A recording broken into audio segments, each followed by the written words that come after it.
ఏదైనా వ్యాపారం మొదలు పెట్టాలంటే కేవలం డబ్బు ఉంటే సరిపోతుంది అని నమ్మే వాళ్ళను మనీ బ్యాగ్స్ అని చెప్పవచ్చు.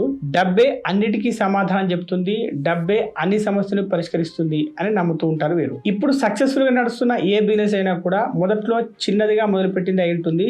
ఒక్కొక్క మెట్టు ఎక్కుతూ తప్పుల నుండి నేర్చుకుంటూ క్రమక్రమంగా వ్యాపారాన్ని పెంచుకుంటూ పోతారు. మీరు ఒక వ్యాపారం చేయాలంటే మీకు 10 రిసోర్సెస్ కావాలనుకోండి, అందులో 10వ రిసోర్స్ మాత్రమే డబ్బు. ఈ రోజుల్లో చాలా మంది యువకుల మైండ్ సెట్ ఎలా ఉంటుందంటే, వారు ఒకవేళ ఫుడ్ ఇండస్ట్రీకి వెళ్దామని అనుకున్నారు అనుకోండి, వారి తల్లిదండ్రులు 20 లక్షలు 30 లక్షలు ఇస్తే రెస్టారెంట్ పెట్టుకుంటామని వాదిస్తారు తప్ప ఒక చిన్న టిఫిన్ సెంటర్ తోనో లేదా ఒక టీ ఫ్రాంచైజ్ తోనో తమ బిజినెస్ ను స్టార్ట్ చేయరు. అంటే ఈ మనీ బ్యాగ్ లాంటి వారు తమ వ్యాపారాన్ని ప్రారంభించడమే ఒక పెద్ద స్కేల్ తో ప్రారంభించి దాంట్లో మొట్టమొదటి సేల్ జరగక ముందే ప్రైమ్ ఏరియాలో ఖరీదైన ఆఫీస్ ఏర్పాటు చేసుకుంటారు, తిరగడానికి ఖరీదైన కారు కొంటారు, న్యూస్ పేపర్ లో ads, TV channel ads, Facebook ads, ఇలా అన్ని చోట్ల ప్రకటనలు ఇస్తారు. వీళ్ళ ఉద్దేశం ఏంటంటే వ్యాపారంలో అడుగు పెట్టడంతోనే తమ ప్రత్యర్థుల కంటే ఎక్కువ ఫేమస్ కావడం, దాని ద్వారా తమ బిజినెస్ ను తిరుగులేని స్థాయికి తీసుకెళ్లడం. ఇదంతా బాగానే కనిపిస్తున్నప్పటికీ అసలు సమస్య ఎక్కడ వస్తుందంటే, వ్యాపారం ప్రారంభించిన మొదట్లోనే తమ దగ్గర ఉన్న డబ్బంతా ఖర్చు చేయడం వల్ల